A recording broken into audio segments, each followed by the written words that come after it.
The number one podcast in the world for growing your insurance business. I'm gonna do whatever it takes. Getting it done, any means, get rid of these snakes. Now I'm up in my stakes, going all in like snap, get rid of these breaks. Now I ain't never gonna break. Double my pace till I go down one of the greats. One of the greats, whatever it takes, whatever it takes. Can't believe I'm doing this. Having fun, so that's all. We like the life.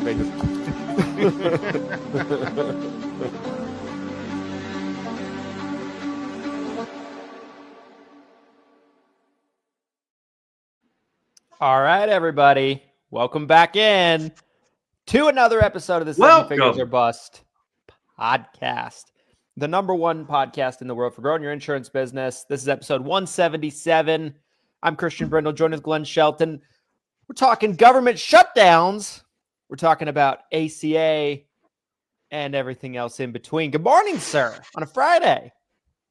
Good morning. Good morning. I'd like to take a second and let the world know how right I was. Jake, in post on this, I think you should splice in my government shutdown prediction, which I believe I predicted on day one. I said you were 45 very, days. Yeah. I said 45 days. We landed on 43 officially, because I think today's day one that we're back open, right? Because I think it got signed yesterday. So this is day one of the United States government being back open. You know, I've been reflecting on your prediction and how off I was and how right you were, which, you know, it made me wonder. I'm like, are you on the inside? And I don't know about it. Like, do you have inside Nancy Pelosi-like information? I might have somebody on the inside in the White House. Let me just say, if you know Barron Trump, me and him are very, very tight. Okay, I'm on the inside of the White House. I know what's going on at any given moment, you guys. So just, you know, White House insider Glenn Shelton. Now you know who my source is. No, I really had no idea. I just had this gut feeling, though, that based on where the politics was at, like it just felt like both sides, as soon as this government shutdown was on the horizon, I felt like both the right and the left wanted to just put their feet in the sand and be like, I'm not doing it.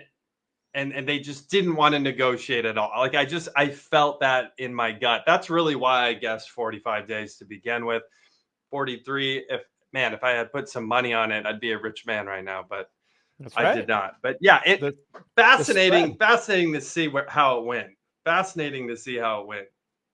Before we jump into the show, right, and kind of jump on all the different topics that were surrounding this that we want to talk about, I'd be remiss if I just didn't quickly say, you know, that boy Jokic is a bad man. He's a bad man. He's a Pillsbury Doughboy bad man, and he's just cooking guys, cooking dudes. He is so good. It's unbelievable. And like the Nuggets trade away Michael Porter for Cam Johnson. So I liked Cam Johnson. I thought he would be a good addition to the team. He's been dog shit. And Jokic is just carrying them. Michael Porter looks like rejuvenated. Even though they're not winning, he's like putting up good numbers. He's scoring. Like, I bet they'd probably do that. I bet they'd do that trade. You know, they'd reverse that trade if they had the chance. Probably. Yeah,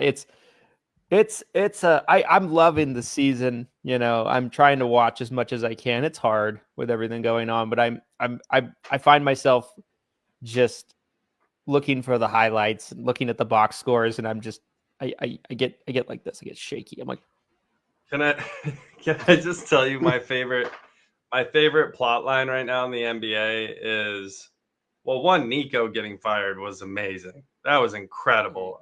Well deserved.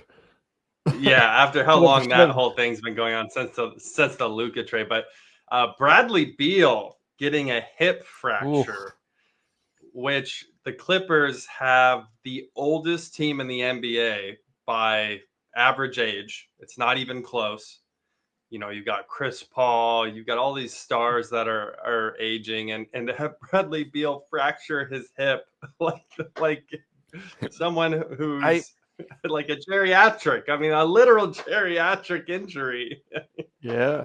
That's I hate crazy. Bradley Beal. Hate Bradley Beal. So I saw couldn't happen to a nicer guy. so they let Norm Powell go to Miami, who they had last year. They've had for several years. And they brought in Bradley Beal essentially as the replacement for Norm Powell. I saw something recently that was showed their stats so far this season, although it's early side by side. I mean, Brad's done for the season, so his stats are what they are. But he was like 8 points a game, 38% from the field, just horrible numbers.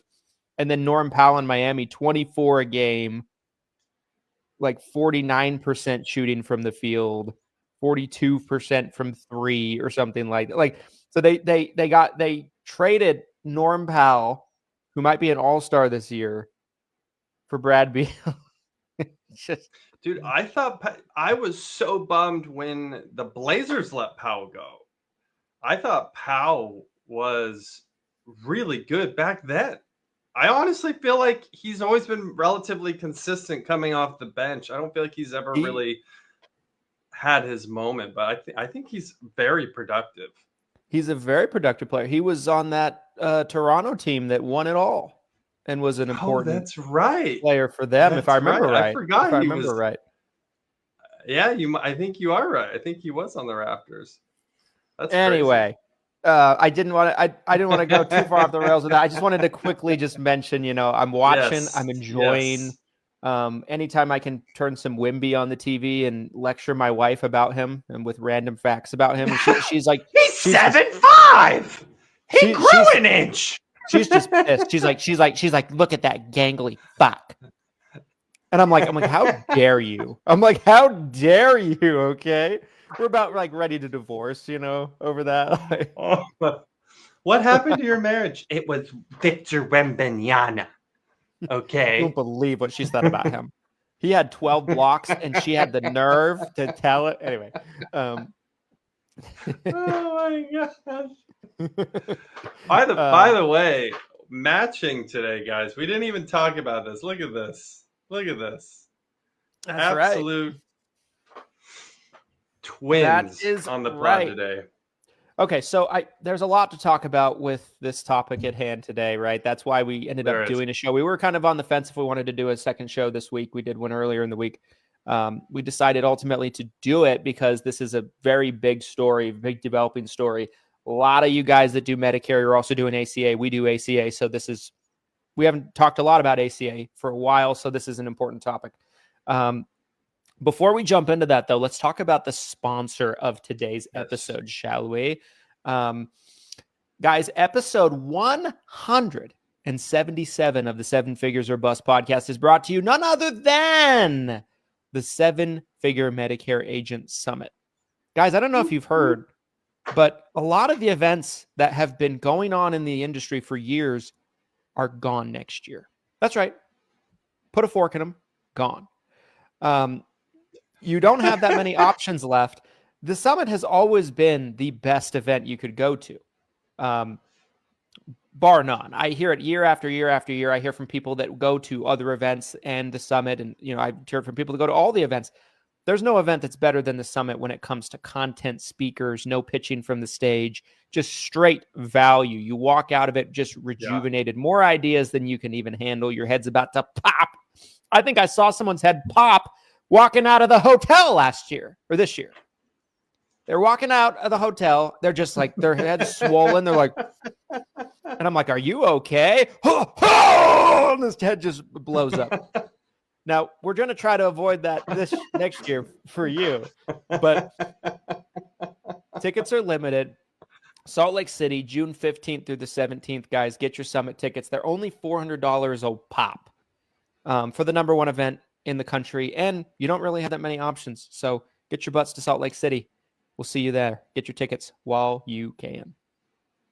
I want to add too, obviously we don't have the official speaker lineup yet, but we are having a lot of very exciting conversations right now.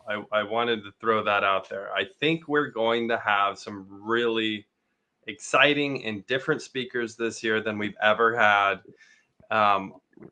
Obviously, we'll probably announce, what do you think, January? Probably. Yeah. Probably around January, we'll have that officially announced.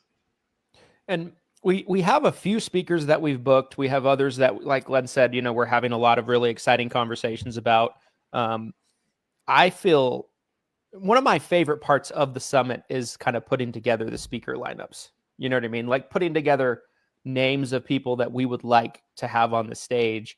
And so, that's one of my favorite parts of the event because, as a person that's attended countless events, it's fun for me to kind of put myself in the shoes of an attendee and be like, okay, what if I saw this person walk out? What if they talked about this? And that's just the fun part for me. And so I can't wait for us to be able to unveil who we're going to have next year for you guys. Probably January is going to be the right time. But yeah, get your tickets while you can. Supplies, get them while supplies last. Yes. Meaning seats. Yes. Seats are the supplies. Head over to sevenfigure.com, SEVENFIGURE, sevenfigure.com. And then there's a summit tab right there on the site. Just click on that and you can buy your ticket now before they are gone. All right. Christian, set us up here. What's going on? Government shutdown's over. Yes. Should we all be celebrating? What's next? So this is a very complicated situation. So to kind of set the stage here, 2020, for those of you that have been in the business that long, if your professional lives are that old, some of you are, but not all of you, they introduced additional ACA subsidies to combat COVID. Okay. I can't believe we're talking about COVID in 2025, almost 2026, but here we are. We're talking about COVID. So these subsidies made it possible for people that never would have qualified for a subsidy before to qualify for one. And this has been going on for 5 years now that these subsidies have been available. We've seen clients that make $100,000 a year, $125,000 a year. And they're like, I'd never qualify for a subsidy. Never say never, John. True. $100,000 a year, half his premiums paid for. He's like, huh? He's like, so the government's going to help me? I'm like, yeah. He's like, why? I'm like, they're dumb. Let's do it, John. Let's do it. Let's take advantage. This is all true. And so subsidies just wild, extended all the way up until now. Now, part of the Inflation Reduction Act in 2022 extended these subsidies longer. So that has a bit to do with how these continued going. It's not like they just, flipped the switch in 2020 and then they're like, see you in 2026. And then they, turn the light off. They leave the subsidy in a room. Take a second here. Maybe break it down for someone who really doesn't understand ACA. Maybe explain exactly what that subsidy is, what that looks like. Yes. I know some of this, like, for example, maybe someone's listening to this and they're like, oh, does that money go to me? Or where's that money go? Yeah. So if you're not familiar with ACA, when there's a premium subsidy happening, it's essentially that a subsidy is going to the carrier to help pay a portion of that person's premium, and in some cases, their entire premium, if they're in the proper federal poverty level percentile, right? Right. And so that's essentially what it is. It goes directly to the insurance company. It goes directly to the carrier, which there's been some wild kind of ideas passed around about that changing, which we're going to talk about on today's show. Right. And so, but anyway, that's how the subsidies work. Now, these subsidies have been rich, and there's a lot of people that kind of rode the wave a little bit the last couple of years of these increased subsidies and taking advantage of, hey, somebody that makes 60, 70 grand a year in America is probably considered middle income, middle class income. And they're getting substantial premium subsidies as if they were somebody that was on food stamps almost, Granted, you can't get on ACA if you're on Medicaid, but you guys get the point, right? So Right. that's a little bit of like what's gone on. Now, there's a lot of things that have had to do with this government shutdown, and kind of depending on which side you support, which cult you're a part of. Because that's kind of what this is, two cults debating on what God to worship. That's very accurate. Very accurate, actually. But depending on which of the two cults in government that you're a part of, you might have differing opinions on what the shutdown actually has to do about it. It's kind of interesting. It's kind of interesting how many different opinions there are on what the shutdown's actually about. And to be fair, there's a lot of things that make up, kind of what it actually entails. But part of it is pulling back these subsidies and putting them back more to what they were like pre-COVID in 2019. Whereas at that point in time, if you were making $100,000 a year, you're not going to qualify for a subsidy. And the truth is, you probably shouldn't.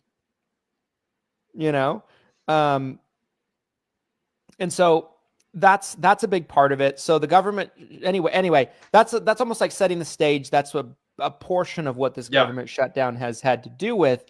The Democrats have wanted to extend these subsidies.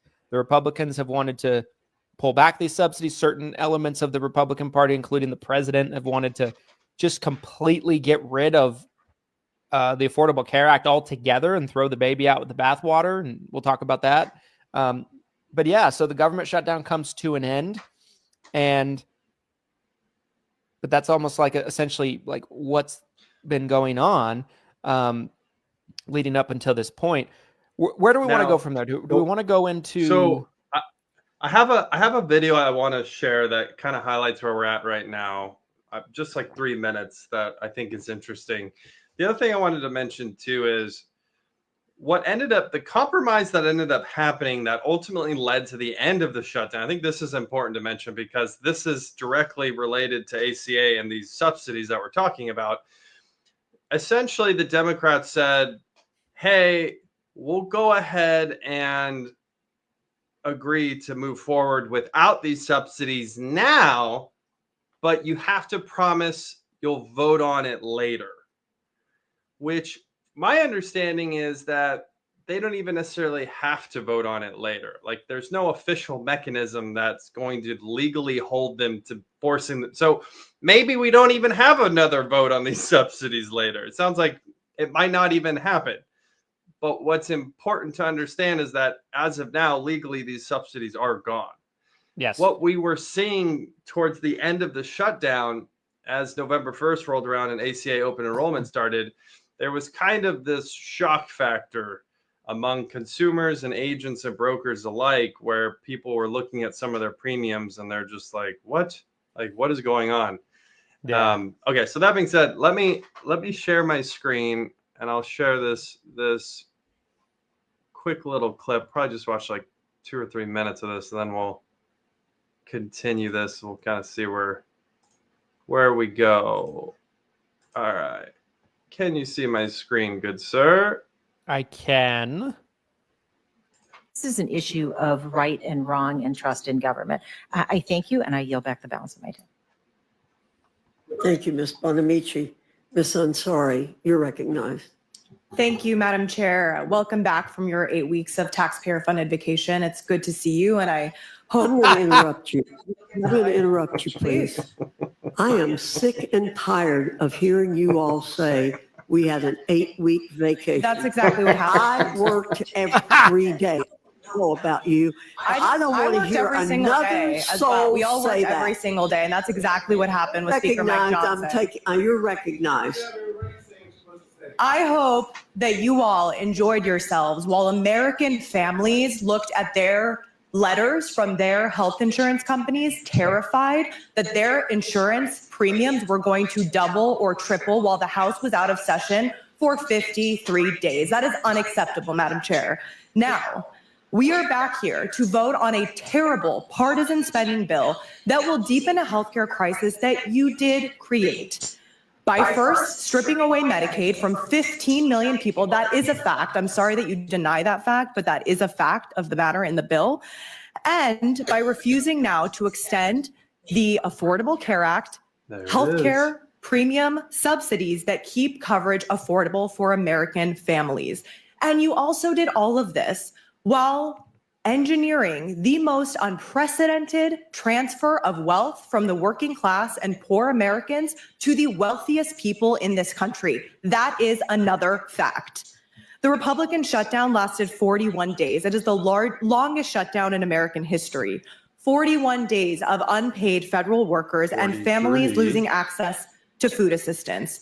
41 days of families skipping meals and seniors delaying care because Donald Trump chose to use hunger and healthcare as leverage. The callousness and corruption is astounding. All right, we can stop there. But I liked that clip because I feel like it kind of set the stage for where we're at. And also just the venom between both sides that we're dealing with right now. I mean, yeah, on both ends of it, they both were so pissed. So pissed. That clip was extremely entertaining. I have people that comment on my posts on my personal page every single day. And even if I post something that has nothing to do with what's going on in government or politics, I could be like, I love cotton candy. How about you guys? They would just comment as if I said, I love Trump's cotton candy hair. What about you guys? It's like, so it's just like inserting it into every single thing that happens. Bring it back. Yeah. So that I say that to say to your point, the temperature, it's like 110 right now. The thermostat is it's about to break.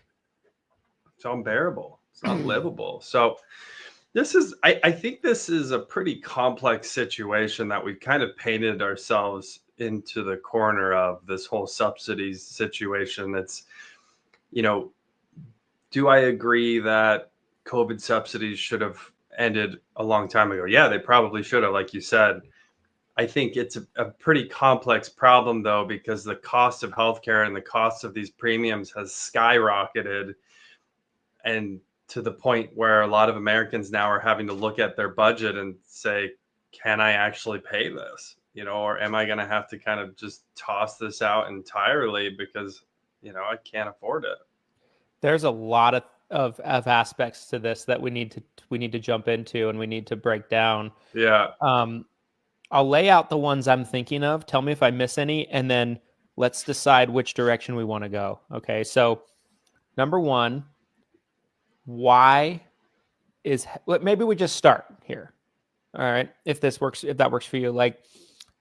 So let's talk about this, right? So premiums are skyrocketing, even without the subsidies being taken away, right? Just regular, the total premium that someone would be paying is going up substantially in many places and on many plans. The question becomes, why is this happening? And I think the biggest answer to that is it's the same reason why the cost of all plans is kind of skyrocketing, right? Med sup premiums are spiking. Right. Medicare Advantage plans are seeing Medicare Advantage. It's a bit of a more complex issue, I feel like, because we've talked about this in nauseating detail. I don't want to talk about it today, but it's the rising cost of medical care. And this is what so many people don't understand. They see their health insurance premium go up, the average person that's not in the insurance business, and they'll be like, greedy insurance companies to feed their fat face. They picture like this huge obese insurance carrier executive, and he's like Jabba the Hutt. Yeah. Jabba the Hutt. Yeah. And it's like, you're totally right. They're like, excuse me, Mr. CEO. The members are upset about the premium increases.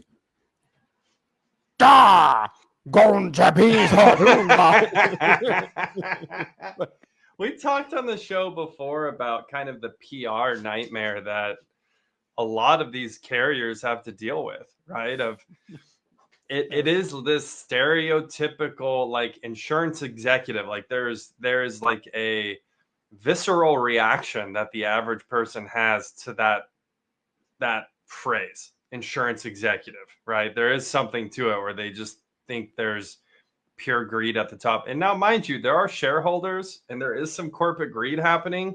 I'm not going to deny that that's not a factor, but I think the reality is it's inflation and it's the cost of healthcare. I really think that's got to be number one here, right? For these premiums going up. And if you're like, well, maybe that's true, Glenn, but it's not that much. Go to the grocery store. Look how much inflation when it slowly cranks up the heat month over month, you don't really feel it or see it or think about it too much. But if you go back 3, 4, 5 years, go to 2019 and look at how much the cost has increased on goods and services, and healthcare is just, and not only that, but I believe the stat is healthcare supersedes the normal inflation as far as the increase in cost. So we already know inflation over the past 4 or 5 years has been significant. Healthcare inflation stereotypically will rise even faster. And then you also have the usage of insurance going up as well with an aging population, right? Yeah. Obviously 65 plus is on Medicare, but what about the 50 to 65, right? Sure. Kind of the younger baby boomer demo, they're utilizing more insurance than ever as well. That's what I've read. So it's a simple economics conversation to where if it costs more to get medical care, the cost to cover that medical care has to go up. It's one domino falls, it's going to hit the other domino. That other domino is not just going to sit there. It's going to fall too. And, sound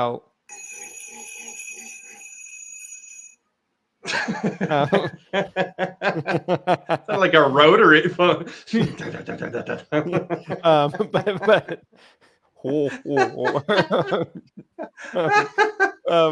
But yeah, so like that's a big piece of this puzzle. Now, I don't want to get. I'm not. I promise, I'm not getting political with this. I'm not trying to. I'm not going to.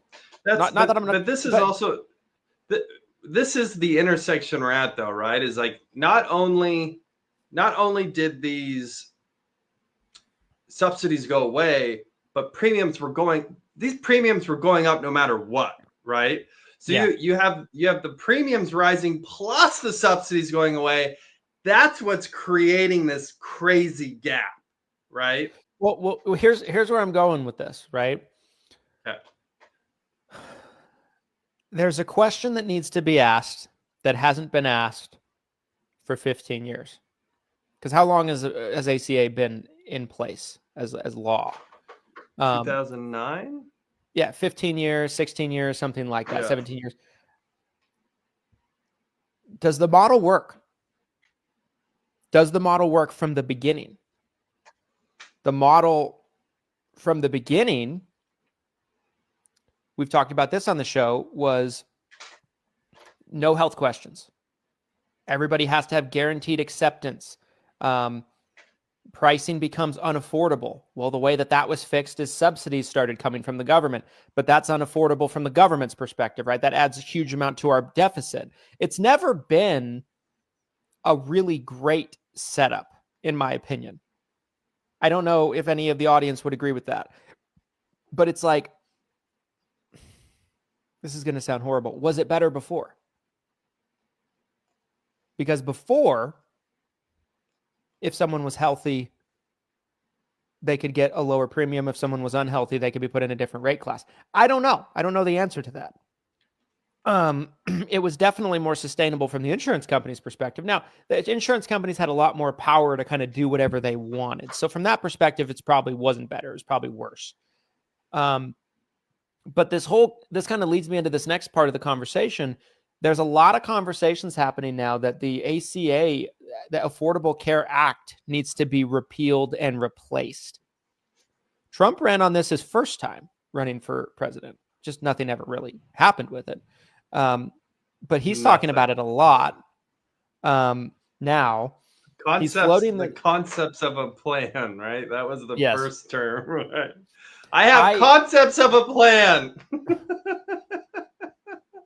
I shared on my personal page a screenshot of something he posted on True Social, and he's talked about it many times since. So like, there's people saying that, oh, he doesn't really mean that. He's using it for political leverage. But then the shutdown ends. He's still talking about it. So no, I don't think so. I think it's actually like what he thinks he needs to be done. But essentially, the concept that he put out there was the insurance companies are evil and bad and screw them. And instead of sending subsidy money to them, that's literally more or less what he said. I know. It's just crazy to hear that. And the United States president is like, screw the insurance carriers. Like, yeah. And like, he's posting charts of like how big all these carriers are and their stock price. Like it's crazy if you've been following it. So his idea is, let's take this subsidy money and send it to the people, and then they can give it to the carriers. People. So I'm like, okay, instead of giving it directly to the carriers, let's give it to you, little Billy, so you can give it to the carrier. Like, and that solves the problem. And it would be less than most subsidies, right? Because it sounds like it's a one-time payment. Yeah. So we're gonna give the money to the people. We're gonna give them a lot less than what they were getting through the subsidy, and this is going to solve the problem. And then it also circles back to this weird. It's like, if the insurance companies are so greedy, why would you give us money to then just turn around to give to them? How is this solving the problem in any way? It doesn't. I don't understand the line of thinking at all. Well, what it does beg the question, though. What should the system look like? Right.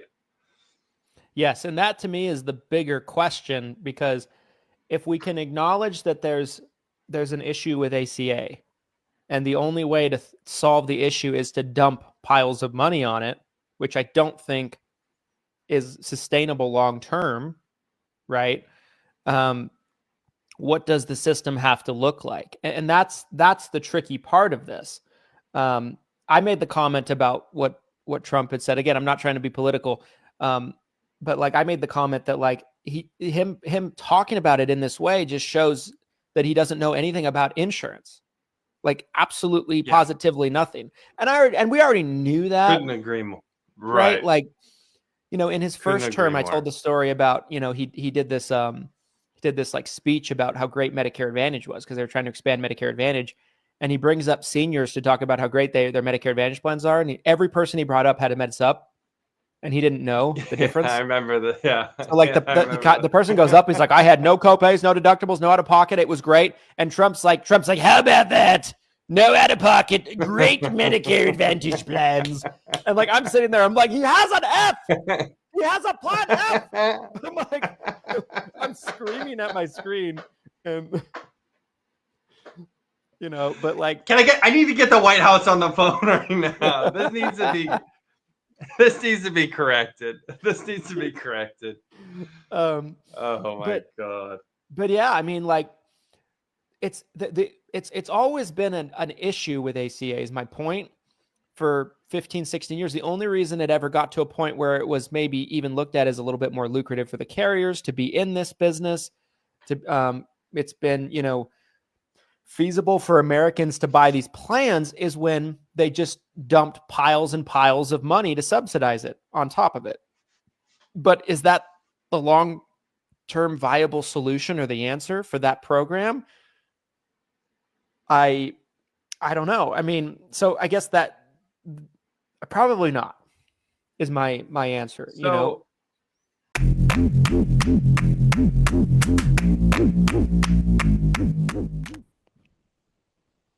This episode of the 7 Figures or Bust podcast is brought to you by the 7 Figure Medicare Agent Summit. Guys, it is a fact that getting around other people that are chasing the same ambitions and destinations in their business as you is a great thing, and it can propel your business years ahead than not getting around people and networking and going to live events. The Seven Figure Medicare Agent Summit is the premier event. Every year we hear year after year after year that it is the event that has the best content. So many events nowadays, they do a lot of pitching from the stage. They're really just there to sell you things. And if nothing more than that, they're just a bunch of vendors put together and they're just nothing but networking. There's no content. The summit is the best of both worlds, you guys. The summit puts together great, fantastic speakers from all ends of the industry, and also get you in a room with like-minded individuals from all over the country that are trying to build their business just like you.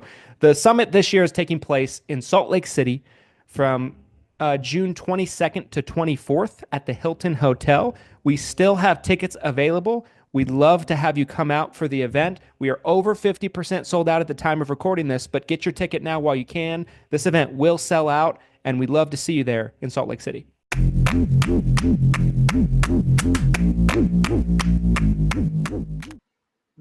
There's a couple. I mean, we could speculate on some systems that might work better, and I have a couple things I'd like to say about that. But there's a comment here from Michelle. She says, "What's the prediction for how many people will go on uninsured?"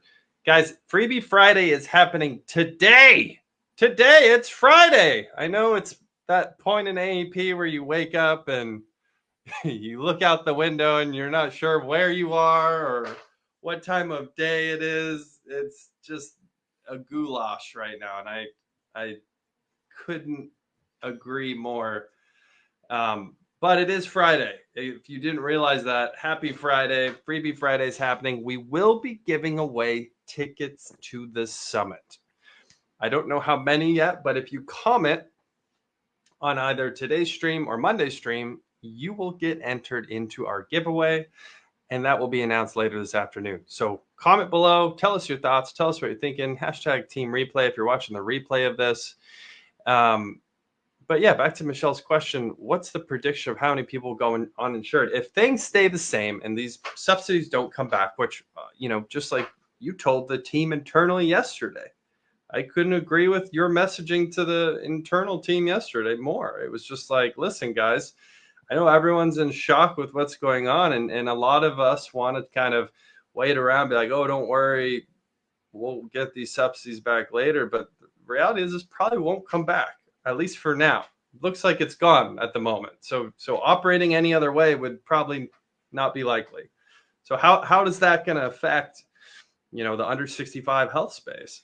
The other thing that's weird about this, we kind of talked about this earlier already, but and I want to circle back to Michelle's question, but like the idea is they're going to come back and vote on this subsidy issue in December. Well, by then it's too late. You know what I mean? It's like December 18th they're voting. It's like, what? Yeah, like what? Like what over? Like you have ACA open enrollment that goes till December 15th. All of November, people are enrolling into plans, trying to make preparations for their plan for next year. They don't even understand that, though. They probably don't even realize. They're like, oh, they only get to sign up until December 1st.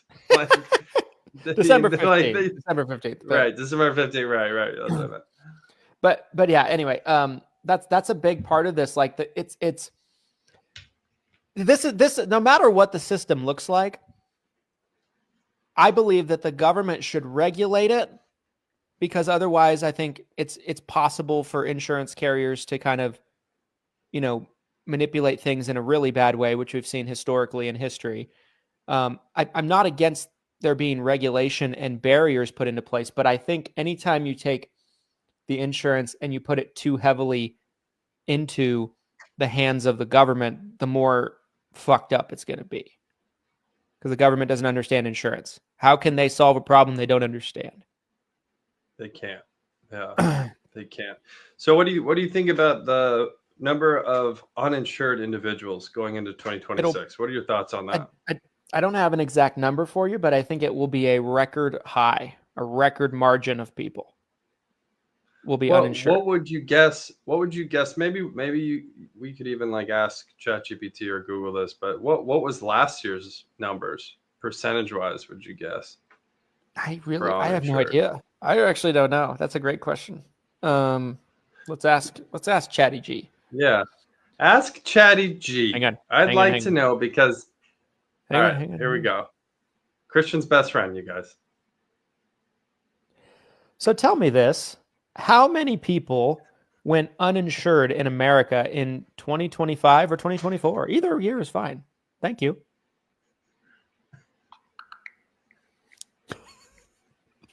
Sure. Thanks, Dan. So, for a bit of perspective, around 2024, roughly 7.9% of Americans, about 26 million people, were uninsured. And that was pretty steady from the year before. But looking ahead into 2025, it's expected that maybe up to 4 million more people could end up uninsured if certain subsidies expire. So, that's the ballpark we're talking about. So tell me this. For 2026, it's going to be a uber amount more people, right? Like gobs of more people. Well, goobs and gobs is a pretty colorful way to put it. But realistically, it's a bit early to say for 2026. If the subsidies and policy landscape stay stable, the number might not explode. But if things change, say some of those supports do run out, then yeah, we could see a noticeable jump. It's not guaranteed to be gobs more, but it's definitely a possibility if policies shift. If we could stop having you flirt with AI on the show. I don't know if I can handle. What if we did a second pod? What if we did a second pod and my co-host was not? That was my co-host. You know what I'm thinking about? I'm thinking about the Wilson ad you're wanting to do. I think you got to tape your phone to the volleyball, and you're talking to AI. So 26 million was the number Chatty G gave us. With these subsidies being gone and the premium, which I want to talk about the actual numbers behind this premium hike really fast too. KFF had a study that said, which is Kaiser Family Foundation. Dr. Mehmet Oz behind me, CMS admin. He denied this study to be real. From what I've seen and read, it's a real study. So I don't know. He slammed it down so fast.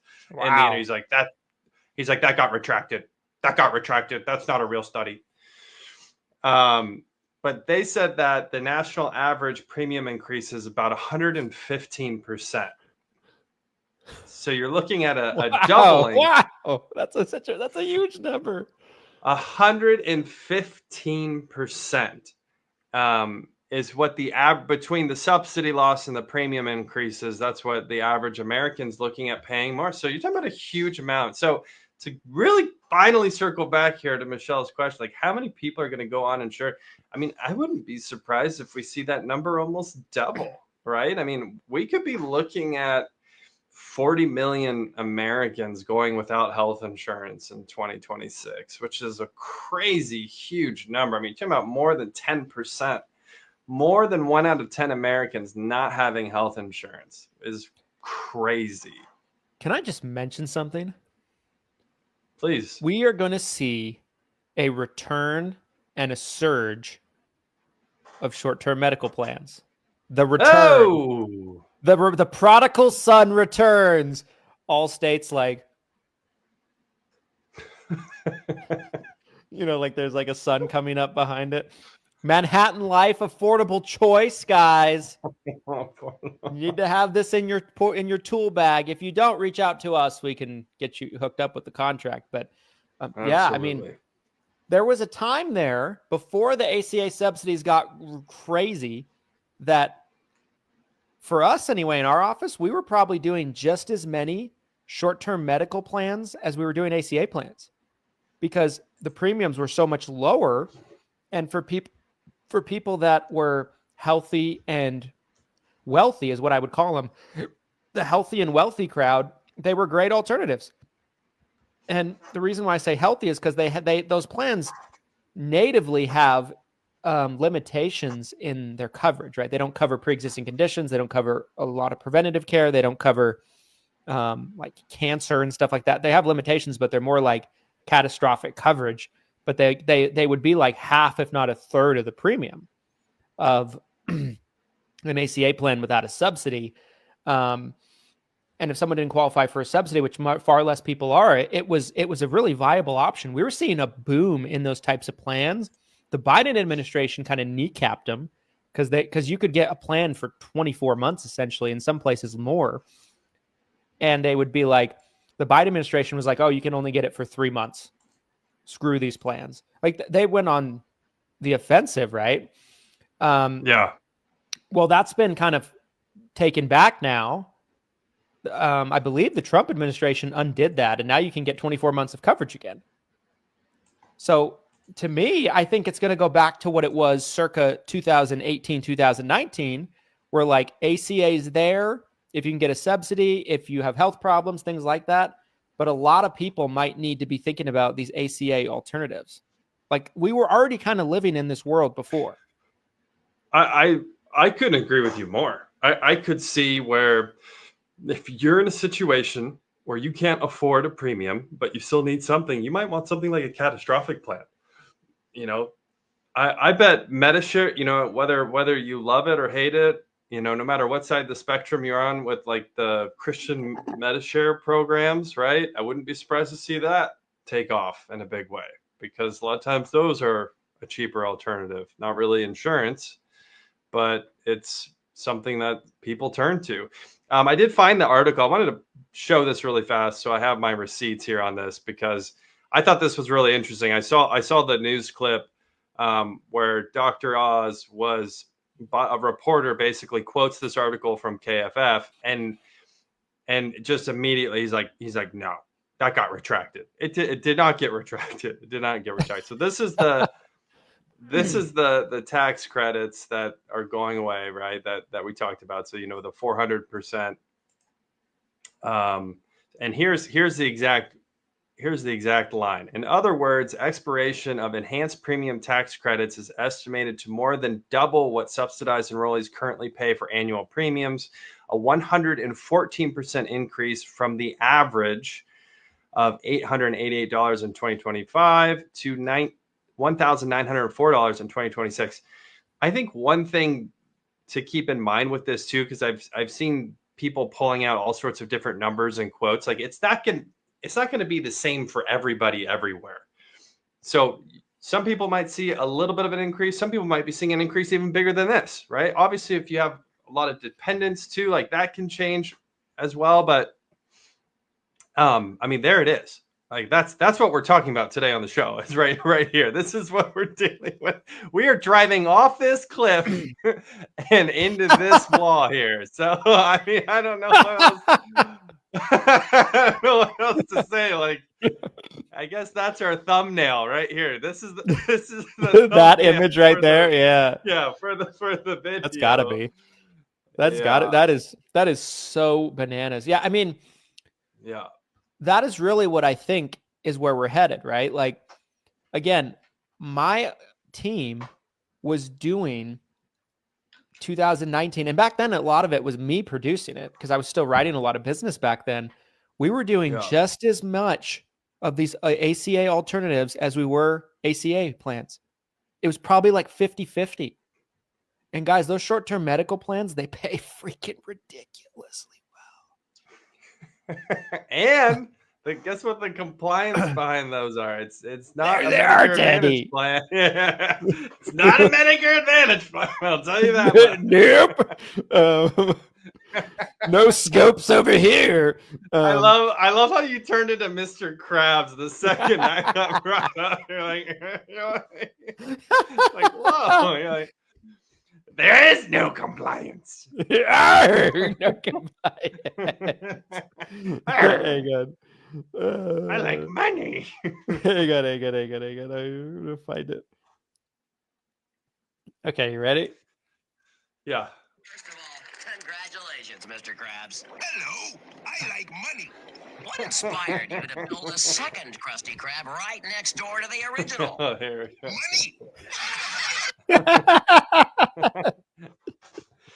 I actually I know some call centers that did really, really well selling Me the too. short-term Me medical. too. Yeah. Yeah, so it's a real product, and it was one of those things where it was so nichey, and with the ACA some of these tax credits that were in place, the premium credits, it didn't really make sense financially. But now we're in a completely opposite world where those short-term medical plans might be a really great solution for people. So yeah, that's, I don't know if you want to spend. I'm sorry. I didn't mean to cut you off. I just wanted to mention too, Manhattan Life Affordable Choice, you guys, is another great option, right? It's, for those of you that aren't familiar, it's like a super indemnity product. You know what I mean? It probably isn't the most ideal product to be standalone insurance policy, but you could put it with even a short-term medical plan, have them both together, and it'd probably be way cheaper than a normal ACA plan without a subsidy. And it will better pay than no coverage. Yeah. And what I always found when we were selling a lot of short-term medical plans is you can pair a cancer plan with it. You can pair a hospital indemnity with it, an affordable choice with it, something like that. And it's still going to be substantially cheaper than the ACA plan, right? The bundling opportunities are real. And it's also probably irresponsible not to bundle because those plans have the limitations, right? I think I first picked up my own cancer plan because I had myself on a short-term medical plan because I didn't want to pay the freaking ACA premiums. And so, yeah, I mean, I just feel like everyone's used to the past 5 years of this probably ACA golden age in a way from the subsidy standpoint, from an agent's point of view. It's going back to the way it was before is the way kind of I'm looking at this. I mean, premiums are higher than they were back then for sure. But I'm just saying it's not going to make sense for probably more people than it ever has before. So these alternatives are kind of shifting back into the mainstream conversation. It's one of those things where it's I don't know what you thought would happen after extending these subsidies out for so long. It's similar to when they put a hold on everyone's student loan payments. They're you guys don't have to pay student. Obviously, by the time you turn those back on, it's going to be some people that just won't pay them. It's just kind of that same situation where, I don't know what the government thought would happen. Oh, we're going to temporarily do this for 5 years. It's well, here we are, and that paired with inflation. So I don't know if we're coming up, we have about 10 minutes left here. So I don't know if you want to speculate on what could be a better system. I don't know if you want to talk a bit more about how agents can navigate some of this going into Q1 of next year or end of this year, with open enrollment being right now. I mean, kind of up to you. I think the navigation part is the much easier conversation. And I think we've covered it already a bit. I think you can't do anything about it as an agent in terms of the premium subsidies and everything like that. All you can do is try to offer the best plan to your client. But my message would be for people that fit the mold, ACA alternative plans, that's probably going to be the saving grace for a lot of you guys to allow you to keep your clients covered. I really believe that. We saw it in a real way before the premium subsidy started. Those premium subsidies kind of kneecapped those plans. Not entirely, but for a lot of people. In a lot of ways it did. Yeah. And those, I mean, there's no bigger benefactor of this ACA dumpster fire situation than the short-term medical plans of the world and the affordable choices of the world. Those plans are they're cheering right now. The executives, they're standing up on their couches watching the television of this unfolding. They're because their viability product-wise has it's exploded exponentially. So let's use that number I just showed you from KFF, the almost $2,000 a month. What if you paired a short-term medical plan with something like that affordable choice plan, what would you think the combined premium would be? I mean, it's hard to say because it's based off of ages, number of insureds, right. Obviously, area. Lots of variables. You could probably get it down to I don't want to give any numbers because I might be just way off, but like, I don't know, $600-700 a month. You could maybe do it. Probably, but so conservatively, you're probably able to offer someone a 50% discount over what an ACA premium would be if they don't have a subsidy anymore, if their premium's going up. Again, some areas I think are getting hit worse than others. Nationwide, I think everyone's experiencing this to a degree. Some places, it seems like the premiums went way up, depending on what carrier you're talking about. So, I mean, literally seeing like a 300% increase.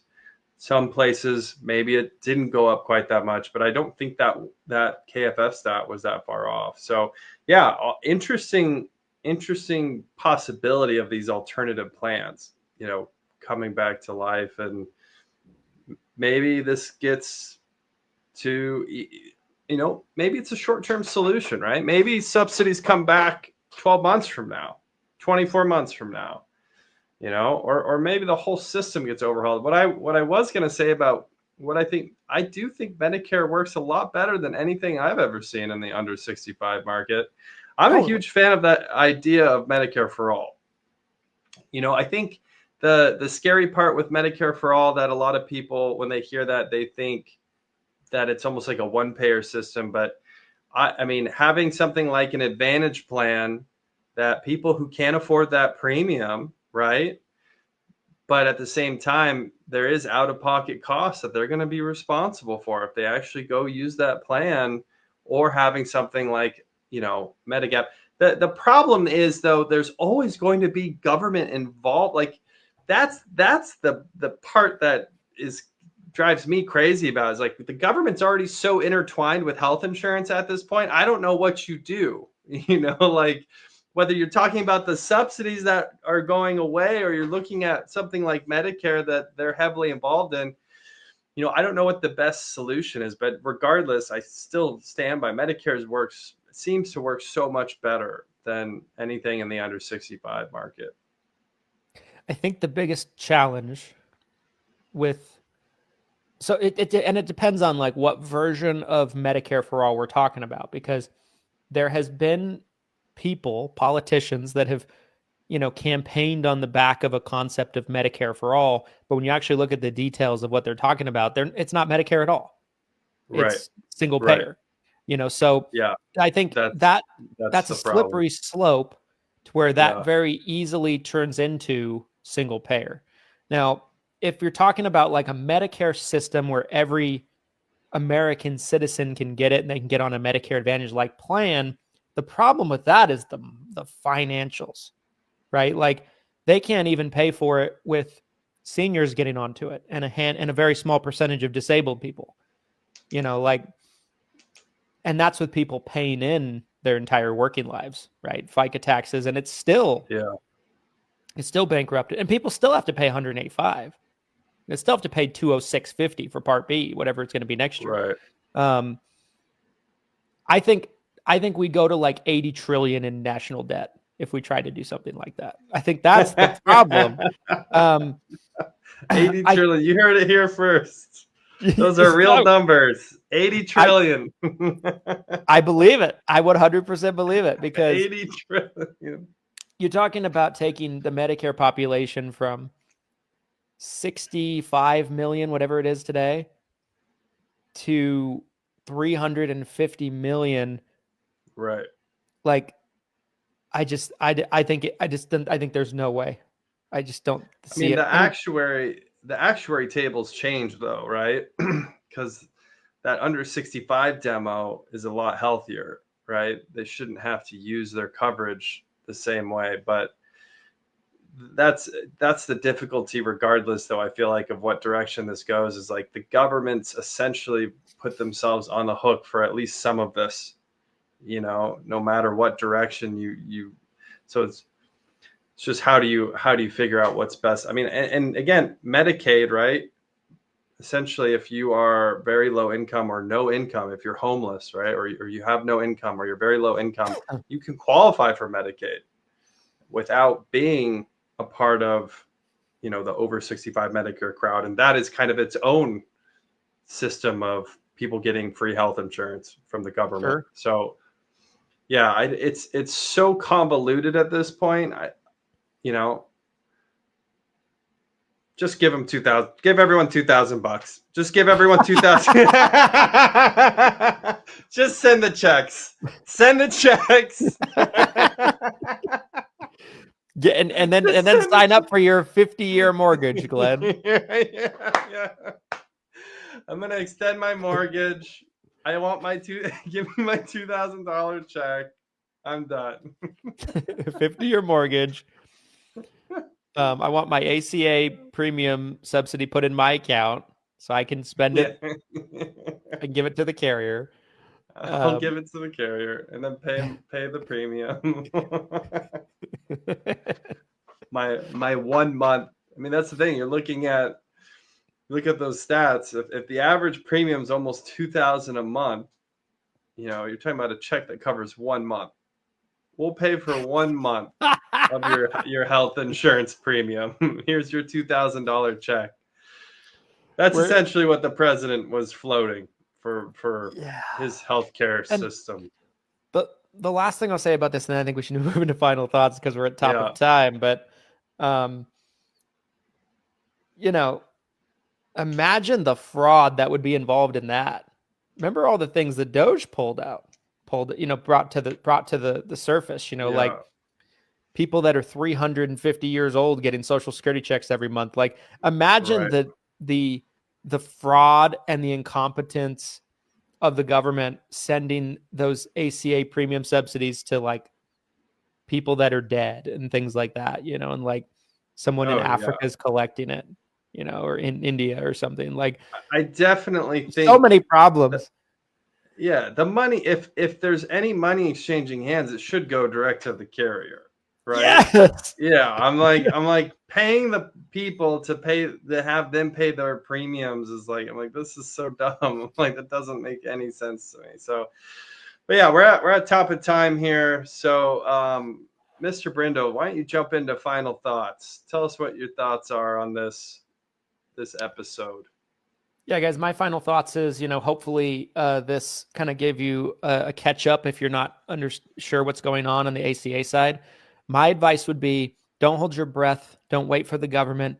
Do the best thing you can right now for your clients. That's the message that we've kind of passed on to our internal team and our agents. And if you're not contracted with some ACA alternatives, you probably need it if you're doing ACA. I just going forward, I don't see a scenario where these subsidies come back anytime soon. I also don't see a scenario where subsidies are going right to the people. Like that is just not going to happen. I don't believe it. Just do the best you can for your clients, but understand you need to be considering for a lot of people, ACA alternatives probably more than ever right now. And that would be my final thoughts on today's show. Yeah, I couldn't agree more. I think looking at ACA alternatives is probably going to be one of the best things you can do right now. This is, again, one of those same situations, very similar to what we've been seeing on the Medicare side, where the pendulum is swinging, right?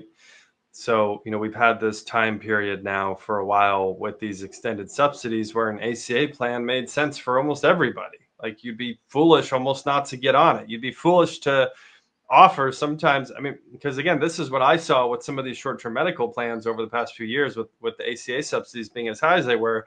A lot of times if someone was selling that, they were like, what are you doing? This isn't insurance. This isn't health insurance. What are you doing? You're selling me something that's not health insurance? Like, I am suing you. Like, you should have never sold this to me. Like, that was the type of thing that was going on with these short-term medical. But now here we are. The pendulum is now in full swing.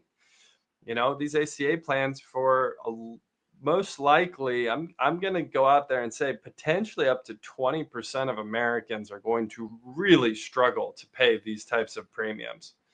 At least 10%, maybe as high as 20% will struggle to pay these premiums And so what do? You know, what if you cannot afford a true health insurance premium through the ACA market, you know, then it's time to look at some alternatives, you know, or go uninsured, and now you're really potentially screwed. So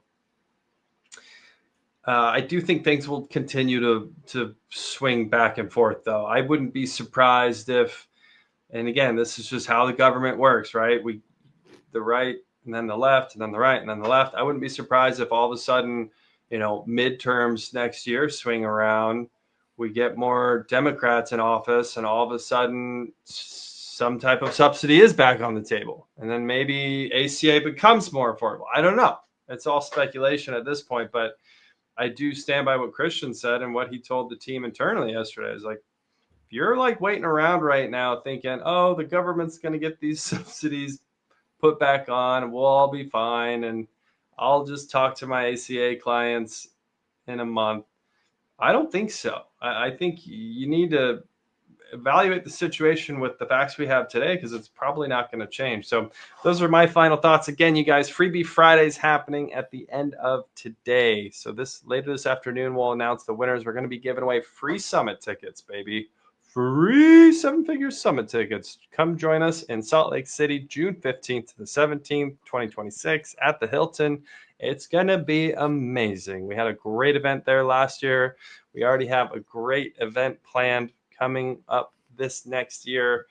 You don't want to miss it. So those are my final thoughts. Appreciate you guys watching all the way to the end. Make sure to give us a like, comment, subscribe, 5-star review, whatever the platform of your choice that you consumed today's show on.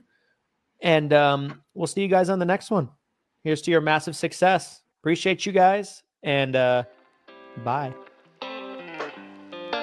Bye-bye.